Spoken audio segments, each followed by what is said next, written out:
On the security front, we saw the first large-scale protest march in Toronto today, and we learned that police have controversial new arrest powers. Let's get the details tonight from Susan Ormiston. Susan, what do we know about those new plans and how are they playing out? Well, pretty poorly, Peter. And the revelation that the Ontario Cabinet quietly enhanced arrest powers came on a tense day down here where hundreds of police in riot gear blocked demonstrators from the summit area. It's a power struggle that played out again today as the first big summit demo wound towards the security perimeter. They were stopped before they got there.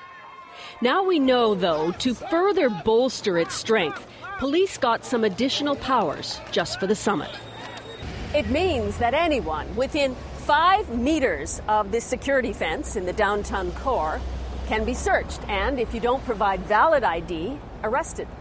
The penalty, a $500 fine or 2 months in jail. The regulation lasts for Summit Week. We're not looking for a conflict here. Police lobbied for it. The provincial cabinet granted it earlier this month. And in spite of hundreds of consultations, no one told the public. It creates an incredible array of power, and we are concerned, and I think there is too much power here. It's dramatic that Dalton McGuinty, having made this regulation on June 2nd, for almost a month now, has refused to tell the public what the law is and what the consequences of breaching it are. The Public Works Protection Act, as it's called, isn't new, but extending it broadly to downtown city blocks is unprecedented. It's entirely reasonable, and that we would be able to restrict the area around the summit. We have a legislative responsibility to protect that event. Police are using it. Several people have been arrested.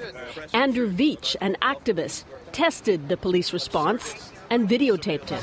You're within 5 meters of this wall, so please turn off your video camera. We can't film within 5 meters of the wall? No, that's correct. So your friend didn't want to tell the police who he was, so he's been arrested for the time being. That sort of law, which essentially means people can be searched without a warrant, they can be asked to identify themselves, you have to carry identification with you. All of those things go against our basic human rights in this country. It is quite the incredible scene here in downtown Toronto tonight. That security fence we've been telling you so much about is closed. The gates are shut tight, effectively closing down this area from the rest of the city. And the marquee demonstration, according to the protesters, is scheduled for tomorrow, Peter.